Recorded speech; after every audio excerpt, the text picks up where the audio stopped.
आप सभी जानते हैं कि हाई स्कूल और सेकेंडरी के परिणाम घोषित हुए हैं और मुझे कहते हुए बहुत प्रसन्नता है कि जिस प्रकार शासकीय स्कूलों में क्वालिटी एजुकेशन पे हमारी सरकार जोर दे रही है, उसका परिणाम इस रिजल्ट में साफ दिखाई दे रहा है।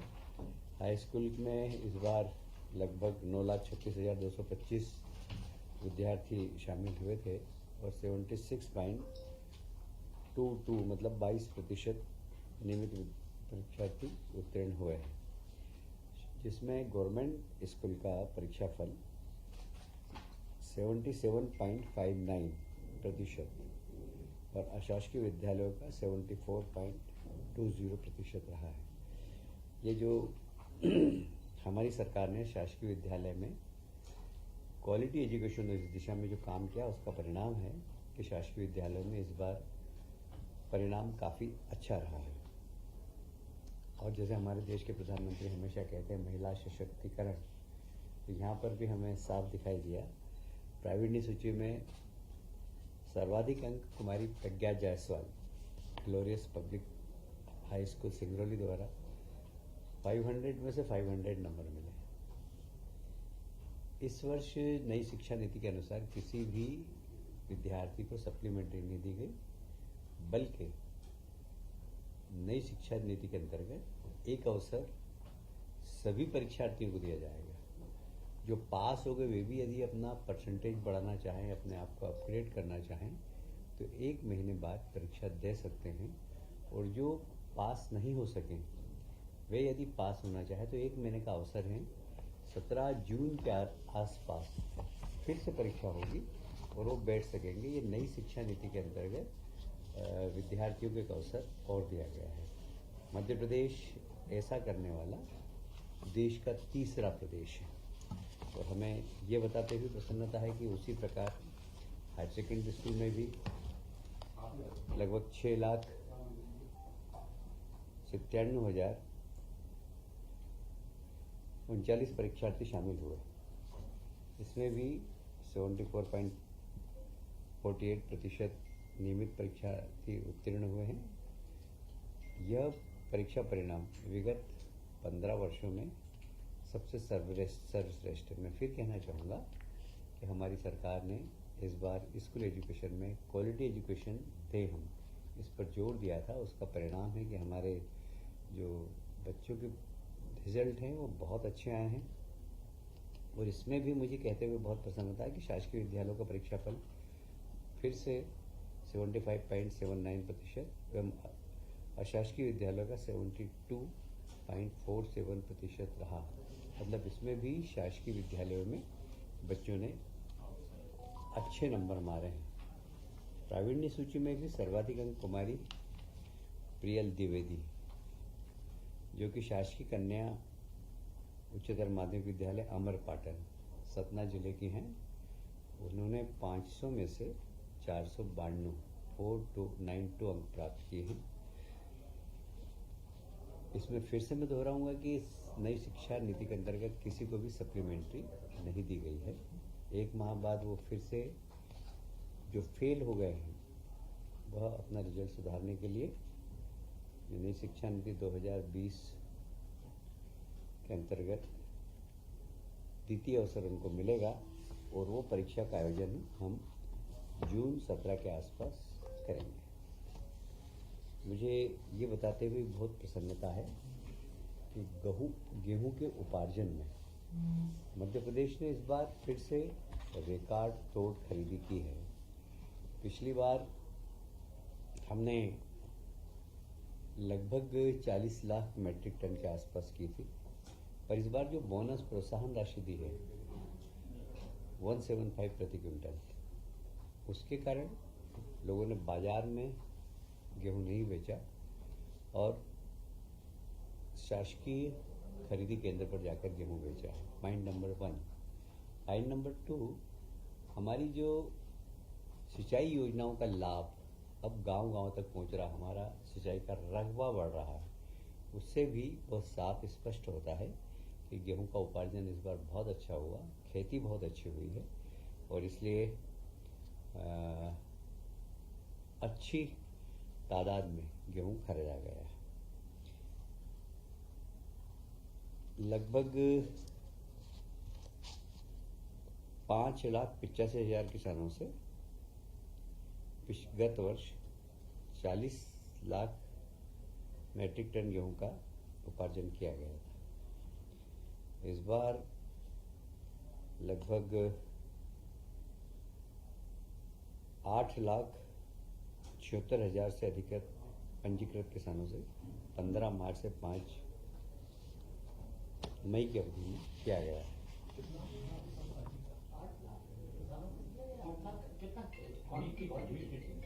क्वांटिटी यह है 76 लाख मीट्रिक टन। पर ये 81 लाख है करीब करीब। आज रात का जो हमारे पास सूचना आई है वो 81 लाख के आसपास हो गया है, क्योंकि कलेक्टर्स ने कुछ लोगों की बुकिंग कर ली है और वो कल शाम तक का 76 लाख का था। रात को ये मैं कह सकता हूँ कि जो कलेक्टर से रिपोर्ट आई है लगभग 81 संभावना है। अभी 5 दिन तक तुलाई होगी, क्योंकि जिन लोगों के रजिस्ट्रेशन हो गए तो वे लोग अब 5 दिन तक और तुलाई करेंगे। तो लगता है मुझे कि 85 लाख मीट्रिक टन के आसपास करीब। हाँ, तो वो तो कट ऑफ ही है। 30 मई की रजिस्ट्रेशन थी और खरीदी तक 5 मई। 5 दिन नहीं बढ़ाई गई है। हमने जो जुलाई से बाकी रह गए उन लोगों का रजिस्ट्रेशन कर लिया और हम तोलेंगे आगे 5 दिन तक और, मतलब कोई किसान वंचित नहीं रह जाए, इसका उद्देश्य ये। इसमें लगभग 16,472 करोड़ का भुगतान किया जा चुका है। अभी आपको मालूम होगा सीतामऊ में कृषि उद्योग समागम का आयोजन किया गया। आधुनिक खेती, प्राकृतिक खेती, ऑर्गेनिक खेती, इसके ऊपर बहुत फोकस करते हुए उन्नत बीज कैसा हो, उन्नत खाद का कैसे आप उपयोग करें, कैसे कम खाद से ज़्यादा उत्पादन करें, इन सब बातों को ध्यान में रखते हुए एग्जीबिशन भी थी, एक स्टॉल भी लगाए गए। एग्रीकल्चर के नए नए जो तरीके से जो लोग किसानों ने काम किया उनके सत्र भी रखे गए। उन सब किसानों ने अपने अपने अनुभव किसानों के साथ शेयर किए और इसी प्रकार के देखिए हमारा जो मुख्य जीडीपी हमारी जो बढ़ती है वो खेती से बढ़ती है और खेती अगर उन्नत होगी तो हमारी जीडीपी भी बढ़ेगी और इसलिए हमारी सरकार इसके ऊपर बहुत फोकस कर रही है और माननीय मुख्यमंत्री जी स्वयं रुचि लेकर इन सब स्थानों पर जाकर और किसानों से मिल रहे हैं, किसानों से राय ले रहे हैं, किसानों के किस प्रकार की उनको तकलीफ है उसका आकलन कर रहे हैं और सरकार उनको किस प्रकार मददगार साबित हो सकती है इसके लिए वो प्रयास भी कर रहे हैं। इसीलिए कल सीतामऊ में बहुत अच्छा प्रयोग किया गया। वहाँ किसान आए, किसानों ने एग्जीबिशन को देखा। जो उन्नत किसान है, जो अच्छा किसान है, ऑर्गेनिक जिन्होंने खेती करते हैं उन्होंने किस प्रकार ऑर्गेनिक खेती की है, जो प्राकृतिक खेती कर रहे हैं उन लोगों के भी वहाँ पर डेमोन्स्ट्रेशन हुए हैं और कम खाद से अधिक उत्पादन कैसे हो इसके ऊपर कुछ साइंटिस्ट के वहाँ पर उद्बोधन भी हुए हैं। यह अभी 2 और होंगे, एक नरसिंहपुर में और एक सतना में। यह माह जून में आयोजित होंगे। हमारा उद्देश्य किसानों की आय बढ़े। प्रधानमंत्री जी अनेक बार बोलते हैं कि किसानों की आय डबल होना चाहिए। इस दिशा में हमारी सरकार बहुत गंभीर है और कैसे फूड प्रोसेसिंग यूनिट के माध्यम से हम किसान के उत्पादन को और ज़्यादा से ज़्यादा मूल्य वृद्धि कर सकें, इस दिशा में हमारी सरकार काम कर रही है।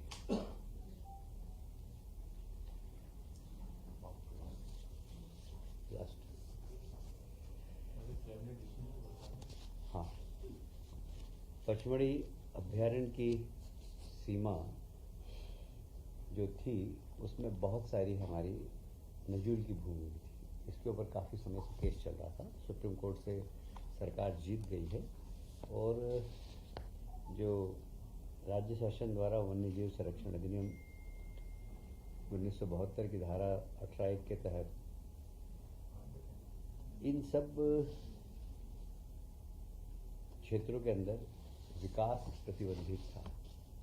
वहाँ की पचमढ़ी नगर खुद वन भूमि में था, ऐसा वन विभाग का कहना था।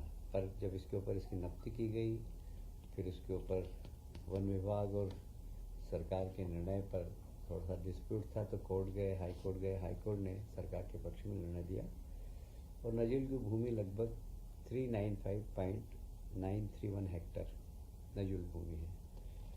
अब पचमढ़ी में नजुल भूमि मिलने के बाद हम पचमढ़ी में किस प्रकार पर्यटकों को और आकर्षित कर सकते हैं, इस भूमि का किस प्रकार हम उपयोग करके पचमढ़ी को राष्ट्रीय और अंतर्राष्ट्रीय स्तर पर एक पर्यटक स्थल बना सकें, इसके लिए हम लोग काम करेंगे। और मैं समझता हूँ कि एक बहुत बड़ी सरकार की सफलता है, एक बहुत बड़ी ज़मीन का हिस्सा हमें मिला है जहाँ पर बहुत विकास की संभावनाएं हैं। आप सभी जानते हैं कि नक्सलवाद के खिलाफ केंद्र सरकार, हमारे गृह मंत्री जी बहुत सक्रियता से काम कर रहे हैं और नक्सलवाद को ख़त्म करने का उन्होंने संकल्प लिया है कि 2026 तक हम नक्सलवाद ख़त्म कर देंगे।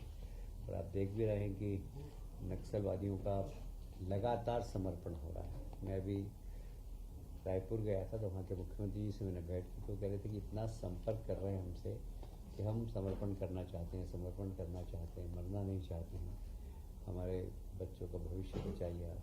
तो अब दौड़ दौड़ के समर्पण के लिए नक्सलवादी सरकार के पास खबर भिजवा रहे हैं। ये एक बहुत बड़ा सरकार के मूवमेंट का असर हुआ है।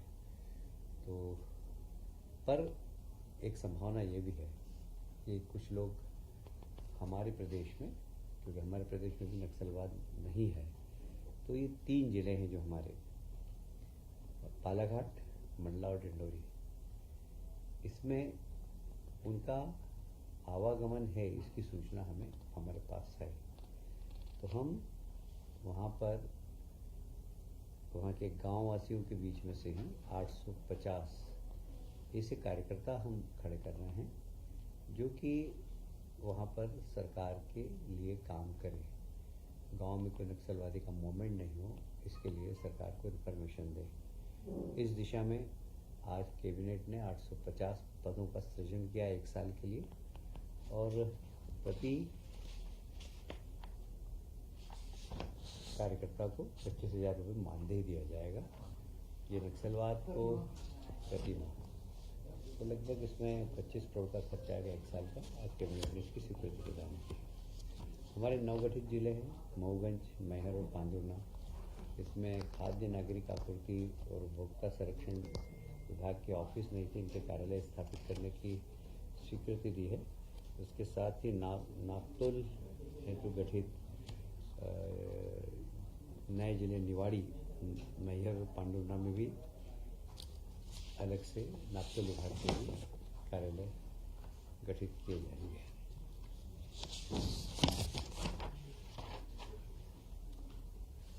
आप सभी जानते हैं कि ओलंपिक, पैरा ओलंपिक दिव्यांग लोगों का होता है। दिव्यांग बच्चे उसमें भाग लेते हैं। पेरिस फ्रांस में जब ओलंपिक खेल हुए थे तो फ्रांस में, तो भारत ने हॉकी में कांस्य पदक जीता था। उसमें हमारे यहाँ का एक खिलाड़ी था जिसने, विवेक सागर नाम था उसका, नर्मदापुरम का, उसको सरकार ने 1 करोड़ रुपए दिए थे।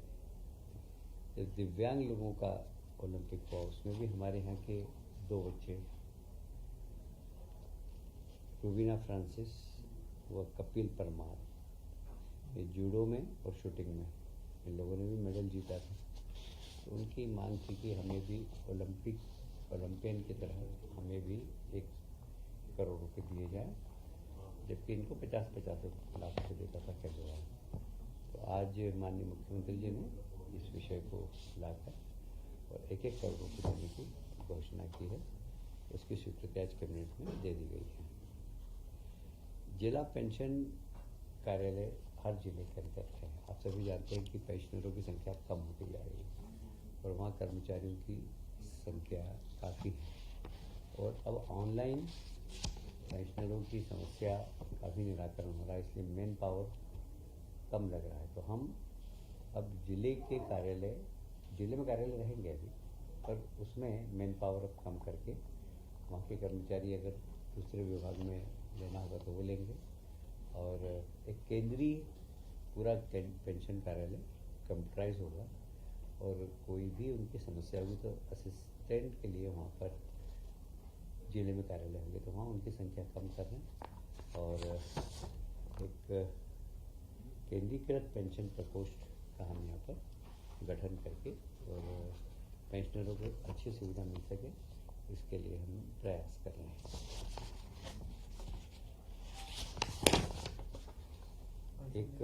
एक समाचार आप लोगों ने आज छापा ही है। हमारे गृह मंत्रालय ने कल मतलब 7 तारीख को मॉक ड्रिल करने का सारे देश में कुछ शहरों में निर्देश किया है।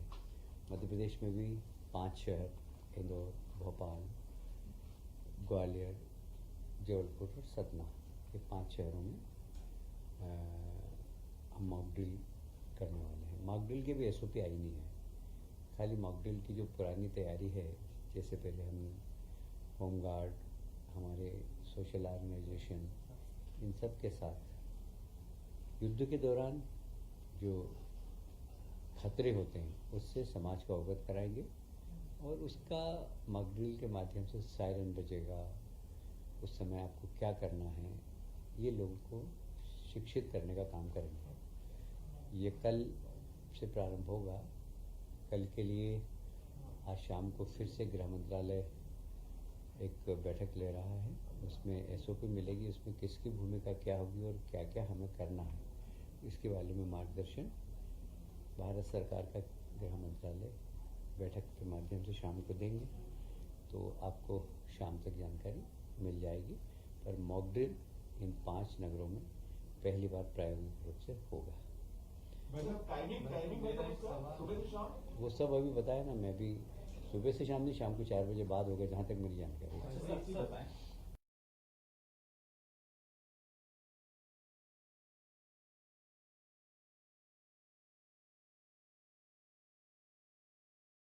देंगे और जवाबदारी भी देंगे और इनके आइडेंटिफिकेशन भी होगा वहाँ पर, जिससे कि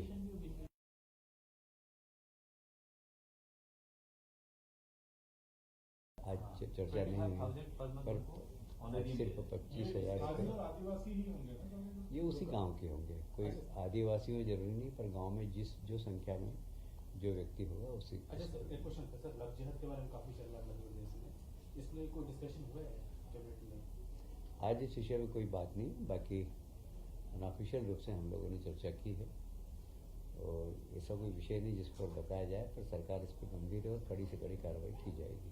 पंचमढ़ी को लेकर